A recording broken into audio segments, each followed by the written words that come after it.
over 2,000 years ago, a brutal time of war became a splendid time of wealth. Lords and ladies lived it up in luxury. They wanted to go on forever. Some of them did. What was seen in those coffins just amazed everyone. This is the best preserved ancient body ever found. Come along on one of archaeology's most astonishing quests. Unwrapping the secrets of the Diva mummy.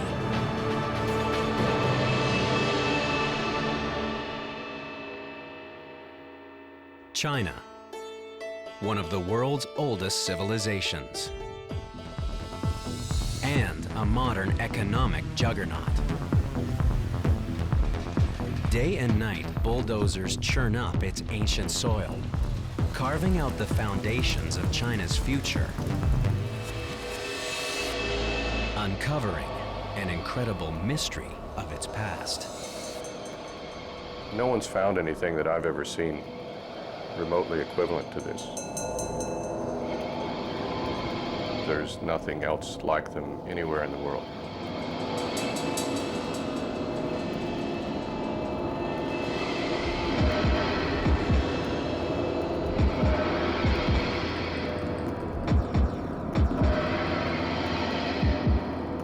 How did people who died 2,000 years ago become what may be the best preserved ancient bodies ever found?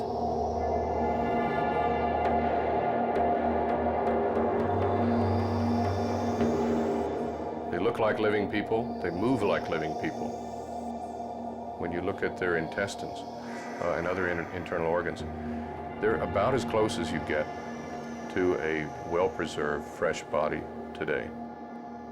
Who was the woman many have called the world's most perfect mummy?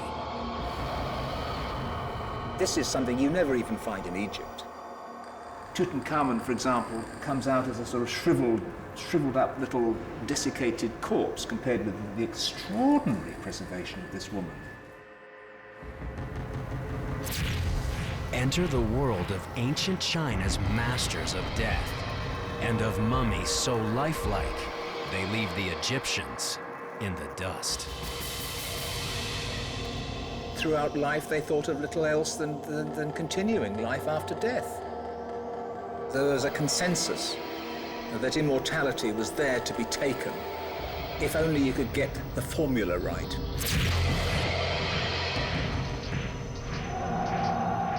(1972).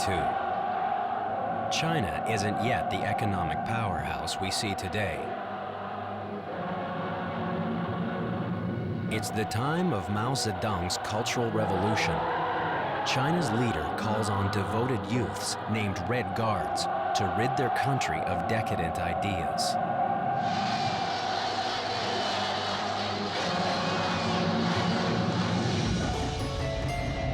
In this time of turmoil, officials in the city of Changsha announced one of the most astonishing archaeological discoveries ever made in China. Work crews digging through a hill called Ma Wang Dui had stumbled on an ancient tomb. Inside, they'd found the body of a woman who'd been dead for more than 2,000 years.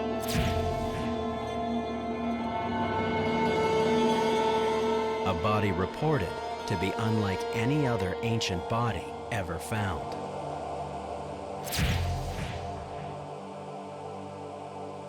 Chinese scientists met to discuss the new discovery, but no one wanted to take responsibility for examining the ancient corpse. It was not a good time to fail, especially when Premier Zhou Enlai, one of the most powerful men in China, expected you to succeed. Premier Zhou told us not to touch ancient treasures unless we were absolutely sure we wouldn't destroy them. He said that if we damaged them, we would be disrespectful to our ancestors and to our country. So we generally left anything found in ancient tombs alone.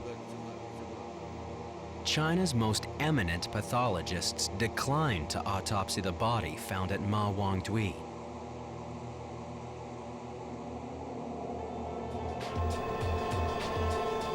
Suddenly, an obscure junior scientist named Peng Longsheng put up his hand. As the saying goes, the newborn calves are not afraid of tigers. I was a fearless young man then, and I decided to conduct the autopsy. With senior scientists and powerful politicians literally breathing down his neck, Peng Longsheng picked up his scalpel and began to cut. I wasn't thinking about all the important people in the room. My only thought was that I'd volunteered to do this autopsy, and now I couldn't fail. So I just focused my mind on figuring out how this woman died. Peng Longsheng did not fail, and his autopsy of the woman found at Ma Wangdui would stun the scientific world.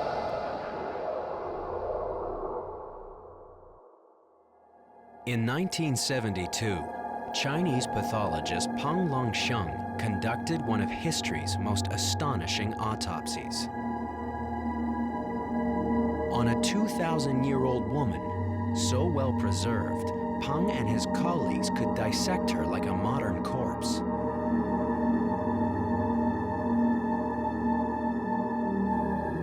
Her flesh was still soft and elastic. Her skin was the same light yellow color it had been when she was alive. She still had her hair and a wig she'd worn to the grave. When the autopsy team cut open her skull, their amazement deepened. Her brain was only half its normal size, but completely intact.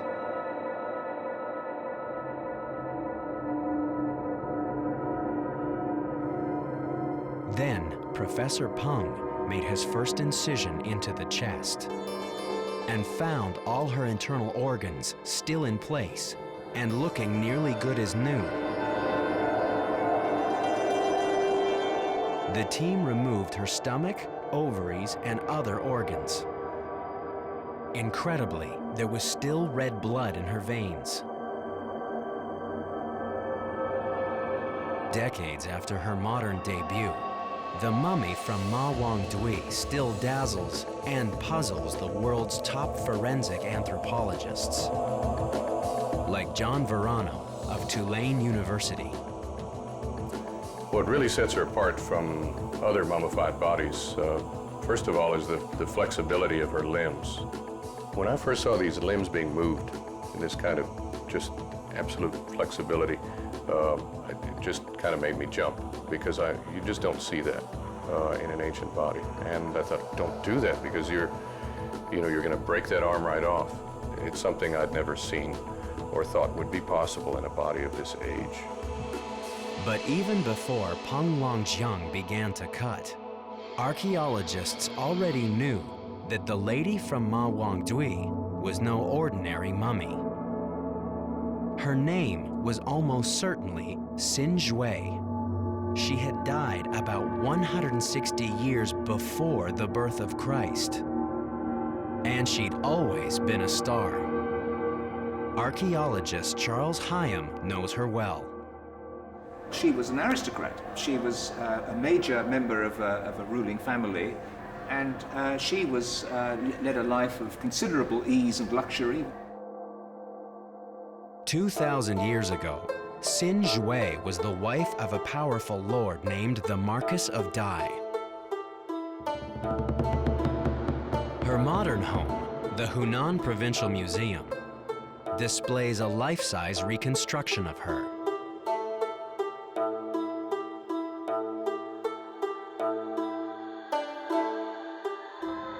An elegant, beautiful woman stares at us. But Professor Peng's autopsy suggests a very different look.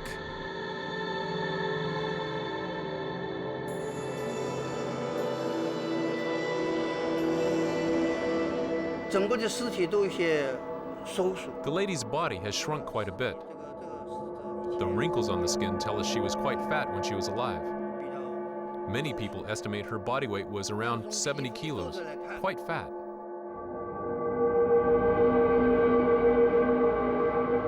The Lady of Dai's love affair with dinner seemed confirmed by the treasures found in her tomb. More than 1,000 artifacts. 2/3 of them connected with food and drink. 30 sealed bamboo baskets held everything from pears, plums, and soybeans to the bones of pigs, oxen, dogs, pheasants, and some 10 other animals. We know precisely what she liked to eat. Some of her favorite recipes, after all, were inscribed and placed in her grave. We find the complete skeleton of a swan, for example. We find sparrow's eggs. We find sliced lotus. All these items were clearly readily available for her table. But the tomb contained much more than enough food for the afterlife. Just because you were dead didn't mean you stopped dining in style. Xin Jue planned to eat her eternal meals off exquisite lacquer dinnerware, the largest set of ancient Chinese lacquer ever found.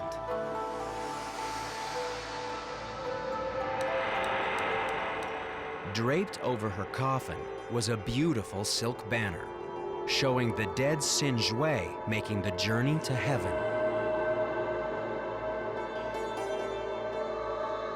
A soul's pilgrimage toward an eternal banquet. She was taking with her all her wine containers, for example. She was taking all her lacquer plates. She was taking the food she was accustomed to. She was taking her recipes and representations of servants. Servants made sure that the afterlife, once she reached paradise, was going to see a continuation of the sort of things that she'd been used to. Everything was laid out and neat and tidy and orderly, and life would indeed have been exceedingly pleasant.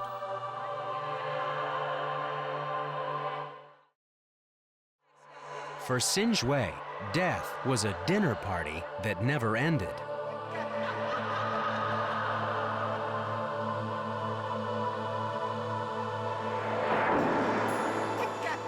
So was life. For her, on earth as it is in heaven, meant a little thing like death wouldn't spoil the fun.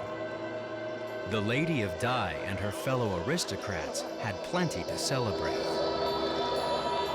Life in ancient China hadn't always been so good. For centuries, China was a deadly battleground, as warring kingdoms tried again and again to conquer one another. Even the rich and powerful spent their lives fighting to stay alive. Then, in 221 BC, one of history's most remarkable men, Qin Shi Huangdi, the first emperor, united China's warring kingdoms for the first time. But when the first emperor died in 210 BC, his empire died with him. China plunged into 4 more bloody years of war, until a rebel peasant leader founded a new dynasty, the Han, an empire contemporary with Imperial Rome and equally splendid. The Han Dynasty would rule a unified China for the next 400 years. The Han Dynasty brought to China peace, prosperity, wealth. People were able to, as it were, go back and revert to really enjoying themselves, to party, if you like. The Lady of Dai would have partied more than most, dazzling her dinner guests with banquets they'd never forget. There would have been a lot of music, there would have been a lot of incense, there would have been servants coming in and at your beck and call. I think it must have been jolly good fun.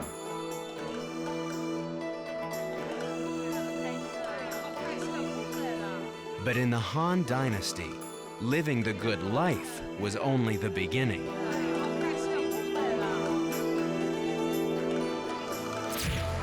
Your afterlife was going to see a continuation of the convivial, sophisticated, cultured, aristocratic life of the present. And therefore you had to have the body intact to enjoy it all. What's the point of going to heaven with all your wine and all your food if you haven't got a stomach to accommodate them? Immortality was an obsession. But not every attempt at immortality succeeded. The most spectacular effort was the most spectacular failure.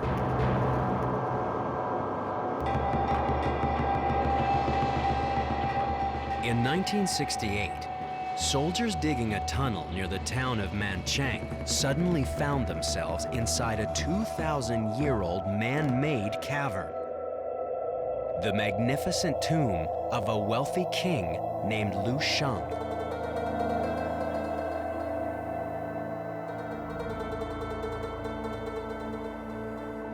Lu Sheng spent a fortune preparing for a world-class afterlife,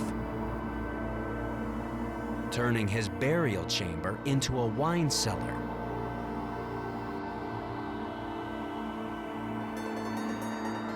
Building himself a comfortable home inside his tomb, and doing everything he could to ensure his body would never decompose.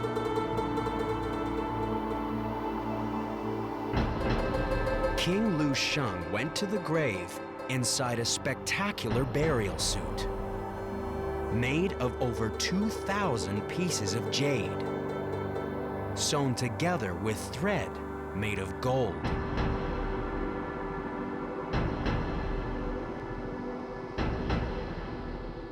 It would have taken a single craftsman literally a decade or more to create one of those jade suits.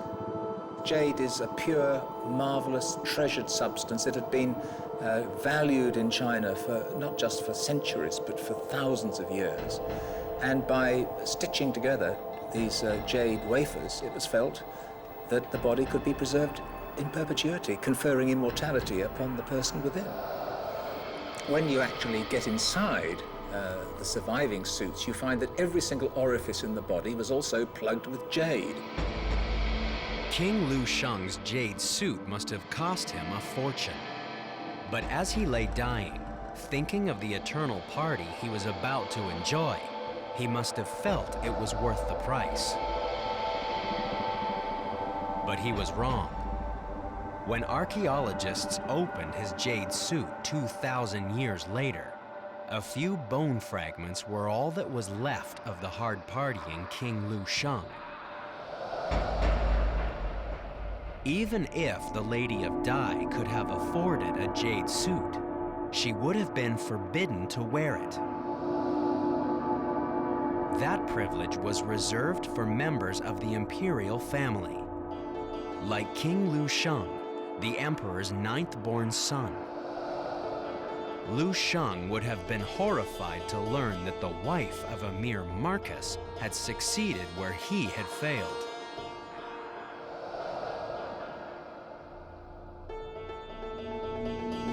And in 1972, scientists were wondering the same thing. How did she do it?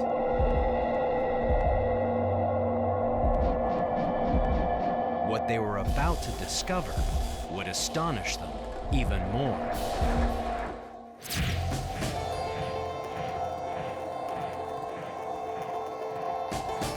In 1972, Chinese pathologists autopsied the body of a woman named Xin Shui, one of thousands of death investigations done in China that year. Except that most of those autopsies were conducted within a few days of death. And Xin Shui's body was over 2,000 years old. These rarely seen images allow us to share the autopsy team's astonishment as they discovered Sinjue's incredible preservation. As they worked, they wondered, how could their ancient ancestors have achieved this mummification miracle? Decades later, scientists around the world are still wondering. If she'd only been buried a year, I would be amazed at how well preserved she was. But to think that, in fact, she's been buried for 2,000 years and is still in this condition, it's baffling. So the question is, how is this possible? At first, one incredibly well-preserved 2,000-year-old body seemed to be a quirk of fate.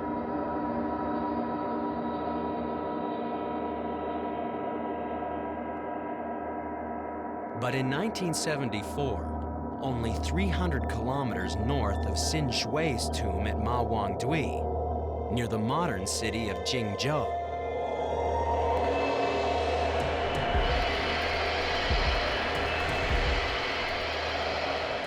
Chinese archaeologists found another.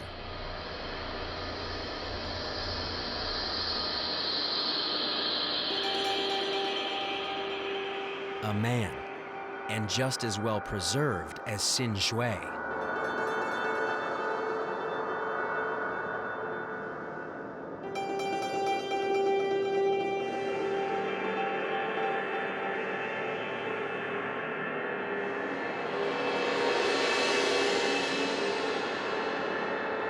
He had flexible limbs and soft organs like a fresh corpse.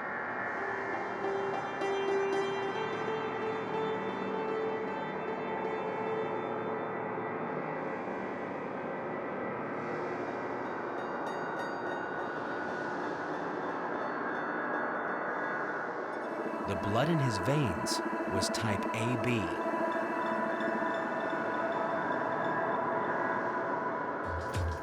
Pathologist Wu Zhongbi led the autopsy team.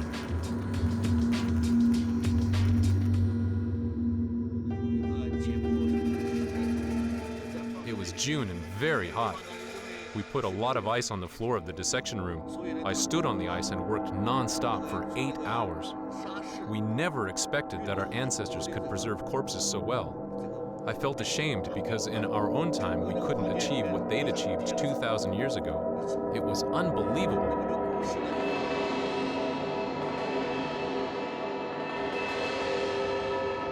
In the mummy's mouth, doctors found a clay seal revealing his name, Sui.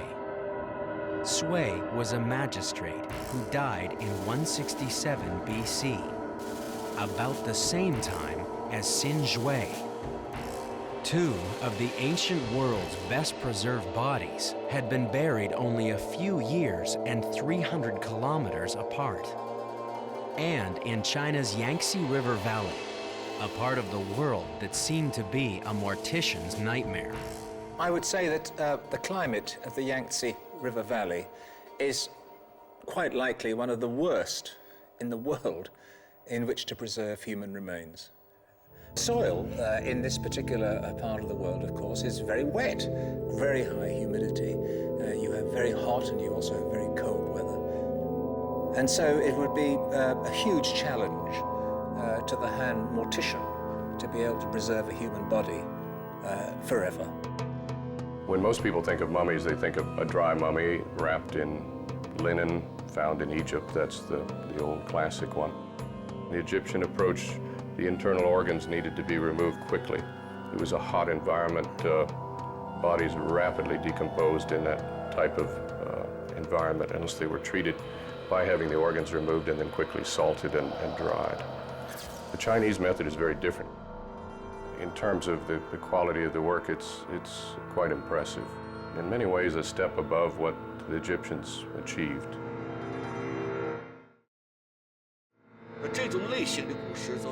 These bodies aren't mummies. Mummies are dry bodies, easy to preserve. We call our Chinese corpses wet bodies.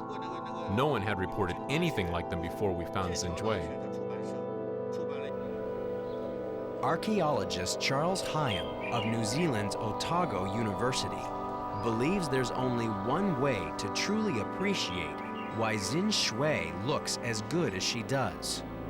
You have to come here, to the hill of Ma Wang Dui where she was buried, and see with your own eyes the incredible work of the men who buried her.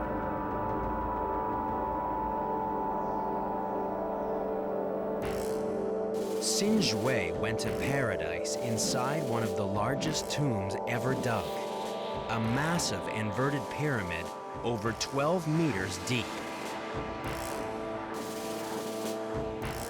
Digging this super tomb must have taken years and cost a fortune. But Charles Hyam believes that if we can go inside the hill of Ma Wang Dui, we can actually feel why Xin Shui's tomb builders buried her so far underground.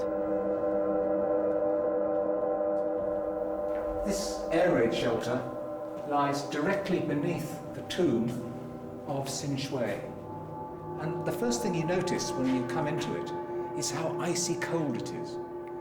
It's a sort of natural refrigerator. Indeed, looking around me, I can see that the whole place is stacked with stored bananas. I suppose that they've kept them here to stop them from ripening too quickly. I think this is probably one reason why the Chinese builders of this tomb chose to dig it so deep. They knew that down there at this great depth, that the powers of preservation of this really very, very chilly atmosphere would do their work in perpetuity. But natural refrigeration wasn't the only thing Xin Shui's embalmers understood. This pattern pressed into her skin reveals another of their powerful defenses against decay.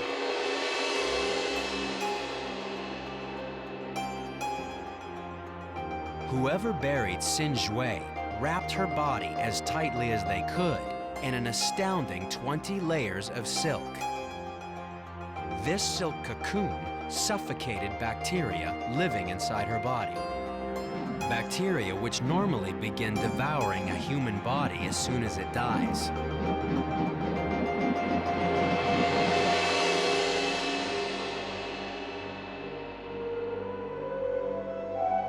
But even this wasn't enough for Xin Shui's master morticians. They placed her wrapped body in no fewer than 4 coffins, each designed to fit tightly inside one another, and each sealed with a thick coating of raw lacquer. Then, they encased these coffins inside a massive burial chamber, over 6 meters long, over 6 meters wide, and nearly 3 meters high. They surrounded the burial chamber with 5 tons of charcoal and a moisture-blocking layer of clay over 1 meter thick. Finally, they packed the tomb shaft tightly with soil and capped the top with a mound of earth some 15 meters high.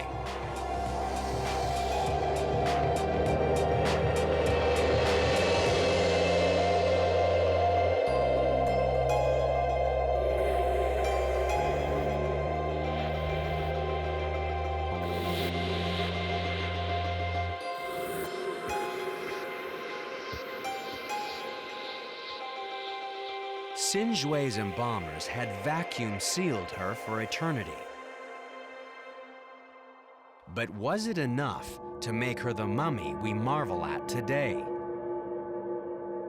Similar tombs, deep tombs in cool environments in other parts of the world, have not preserved bodies to this degree. They just haven't done it. And so, to me, there has to be some additional element. Did Xin Shui's embalmers have one more trick up their sleeves? An ancient text may reveal a clue. A text that gives detailed instructions for embalming the dead.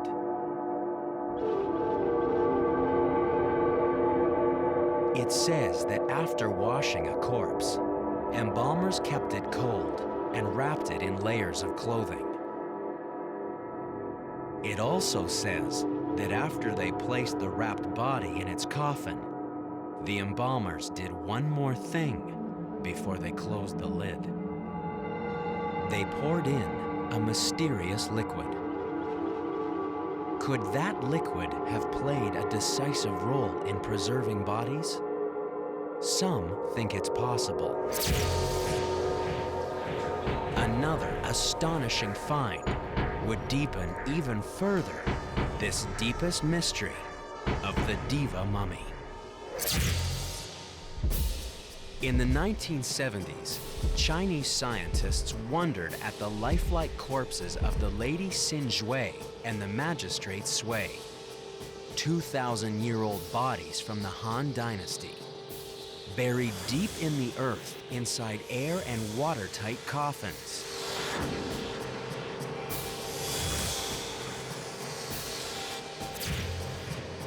It seemed that the key to their preservation had been ancient morticians' sophisticated techniques for protecting them from water and air.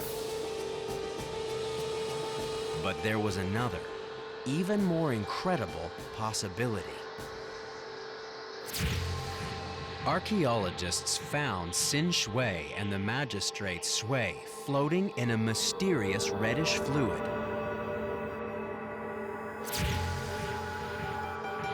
Ancient Chinese texts tell of embalmers pouring a special liquid into coffins just before they sealed them. Were Shui and the magistrate Sui floating in that liquid? A long-lost elixir for preserving human flesh? Chemical analysis of the coffin fluid only deepened its mystery. It was mildly acidic and contained traces of cinnabar, a mercury ore, and an ancient Chinese medicine for prolonging life. Acid and cinnabar could have helped kill flesh-destroying bacteria. But experts have never stopped debating how the fluid got into the coffins. Some insist it was merely water that leaked into the tombs. Today, one of the world's greatest authorities on the Han Dynasty bodies believes he's found the answer. In 1974, pathologist Wu Zhongbi performed the autopsy of the magistrate Sui. When archaeologists opened Sui's coffin, it was filled with fluid. But strangely, so was his burial chamber. Even though it was surrounded by clay, excavators found nearly a meter of water inside. They could even measure its depth from the marks it left on his coffin.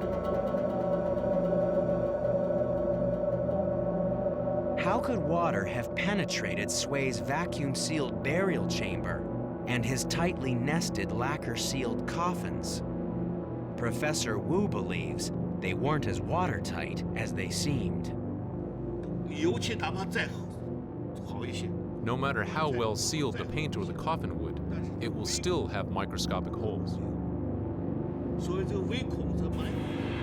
According to Professor Wu, eastern China's waterlogged soil slowly rose around Sui's burial chamber. Differences in atmospheric pressure between the water-saturated earth and the dry burial chamber forced microscopic molecules of water vapor through invisible cracks in the chamber's wood.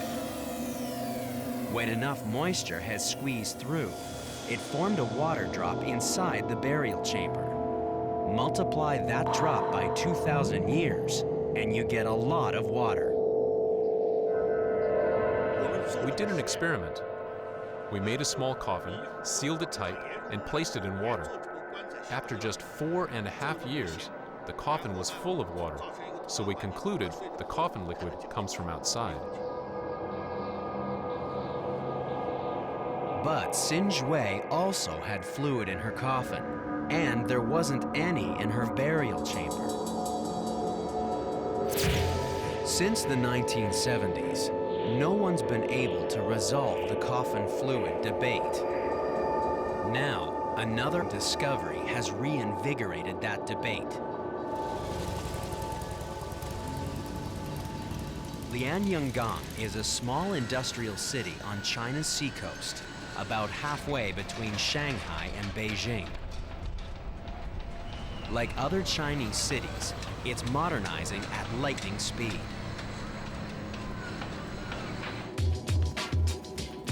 In July 2002, local museum curator Zhou Jinping got a phone call from a road crew who'd uncovered a strange wooden box.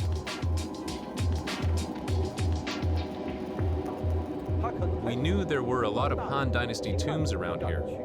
I told the road crew to stop digging and told my staff to be at the site first thing in the morning.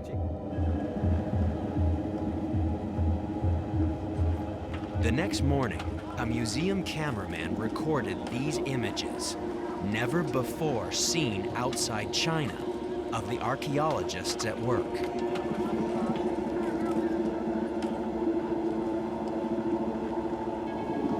By evening, they'd excavated 3 coffins inside a burial chamber, finding only bones.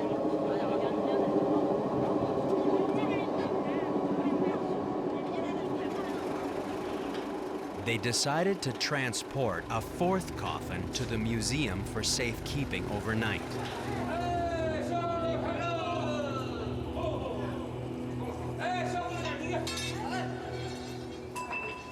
The next morning, museum workers struggled to pry open its tightly sealed lid, until something inside made them stop. I was about to touch it when my fellow worker shouted, "They are legs, human legs." I was shocked and pulled back my hand. Then I pried the board up and took a closer look. It was a leg. I was scared and jumped back.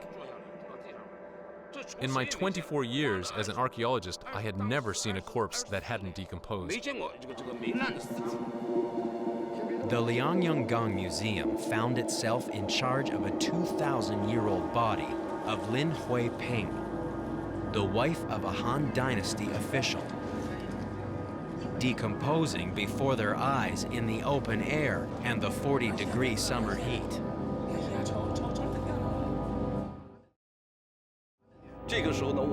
I ran back to my office and called a group of experts in Beijing, asking them what I should do. But the experts told me they didn't know. I was stunned. If the experts in Beijing didn't know, what was I going to do? A few anxious phone calls later, Zhou Jinping found his expert in Shanghai, home of some of China's most beautiful buildings. This is not one of them. But Professor Xu Yongtiang likes coming here to visit some old friends.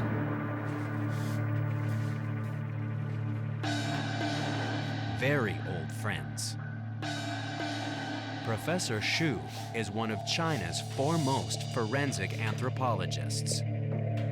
He's devoted his career to understanding the mysteries of preserving human flesh.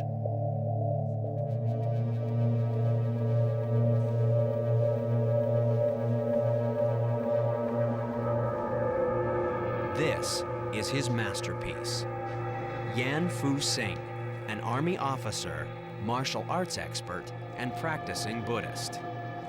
Yan's been dead about 700 years, but he's in remarkably good shape for his age. That's because Professor Xu has been injecting him with an experimental preservative developed to keep modern Chinese corpses looking good for their funerals. Yan Fu Sing is still flexible and moist 3 years after archaeologists opened his tomb and exposed him to the air. We've done experiments to see if there's any bacteria or mold inside the body. We couldn't find any, so we think this formula is very effective in body preservation. Xu Yongtiang helped Lianyungang Museum preserve the body of Lin Huiping. he consulted with the team of scientists who rushed to Liangyangong to study the newest miracle mummy. They peered into her with non-invasive body scans, far more sophisticated than anything used on Xin Shui or the magistrate Sui. But in the end, only the knife would reveal her secrets. In this never-before-seen video, filmed exclusively for this program, the team autopsies Lin Huiping and marvels at her ancient embalmer's brilliant achievement. In our modern forensic work, the bodies we see have badly decayed after only a few hours in the summer, and in winter after a few days. It's inconceivable that this corpse can be in such good condition after more than 2,000 years.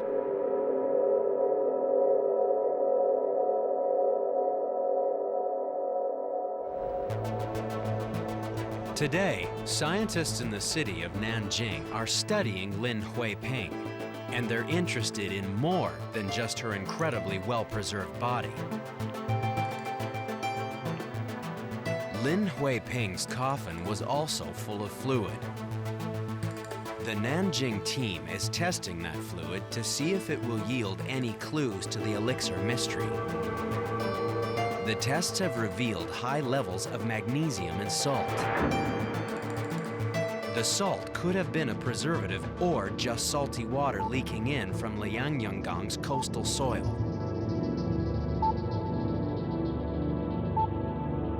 Perhaps further tests will tell. But for now, all anyone can do is choose sides in an ongoing debate. The coffin liquid isn't a formula for preservation, like the formulas we use today. In ancient times, there was no chemical method for preserving bodies. I would lean towards the idea that it was an elixir, something that someone very cleverly developed to preserve the body. Now, it's not such a strange idea because humans for thousands of years have been preserving food. To extend that idea logically to the preservation of a body, particularly whether it's a loved one or an elite figure who is of great importance to his or her people, it's not really a stretch for me. If liquid had seeped into the coffin, it would have brought in bacteria, which would have rotted the corpse. So I think when the corpse was buried, the liquid was already in the coffin. But even if we don't know why Xin Shui and her fellow mummies are so well preserved, the Lady of Dai has told us more than any other mummy about the life and death of an ancient human being. And it's been a revelation. China's diva mummy has overturned some of our most cherished beliefs about our distant ancestors. To forensic scientists, the Lady of Dai is like a time machine.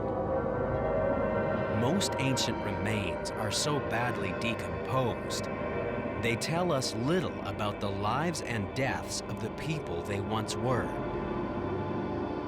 But China's diva mummy can tell us almost as much as a fresh corpse.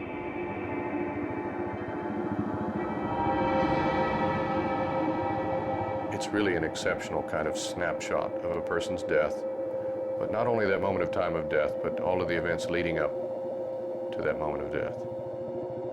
Studying the body of Xin Shui was like making a house call 2,000 years in the past.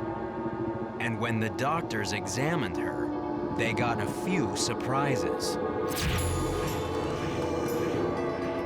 While she was hosting all those dinner parties, the Lady of Dai was also hosting some very unwelcome guests. Tapeworms lived happily inside her.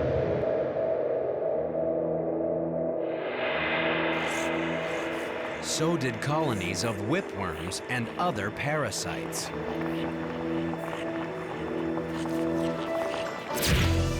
Living with parasites would have been unpleasant, but it wouldn't have been fatal. Something else killed the Lady of Dai. Something that rewrote medical history. Cardiologist Dr. Sung-Oh Chung has studied clues to Sin Shui's cause of death.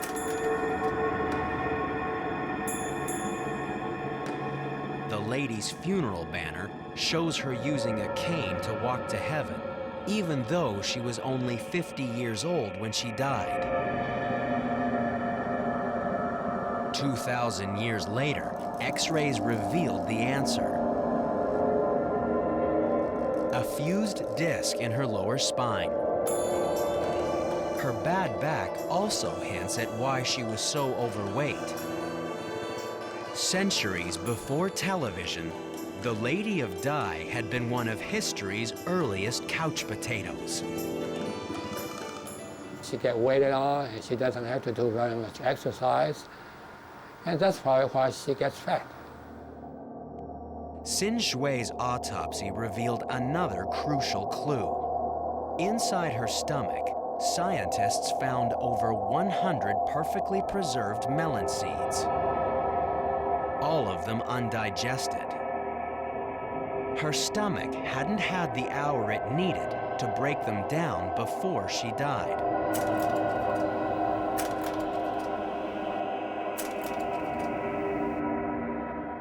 Well, I try to imagine what she was doing an hour before she died. She probably having a very heavy meal. The last part of the meal was the melon.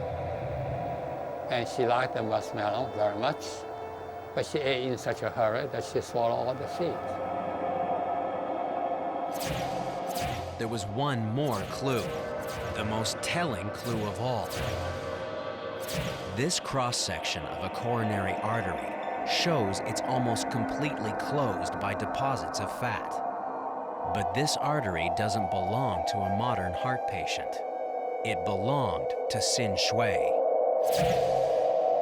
Sin Shui's fat-blocked artery astonished cardiologists, who believed that heart disease didn't exist in ancient times.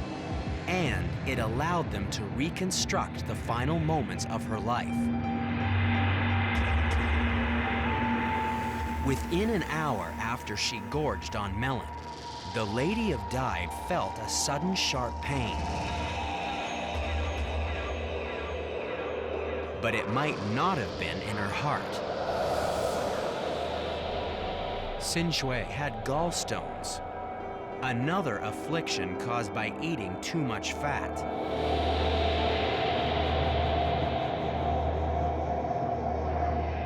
One stone was stuck in the opening of her bile duct. It plunged her into excruciating pain. It may have been the final, fatal blow to an already weakened heart.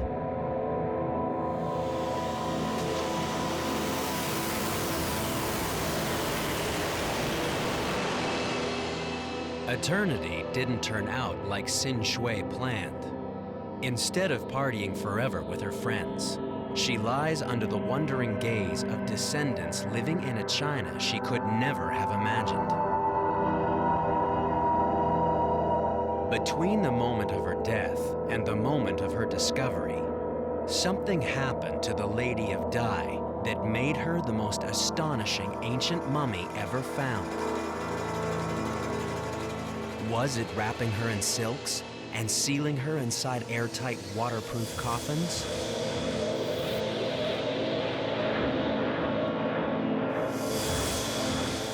Was it laying her to rest inside a super tomb that kept out the forces of decay?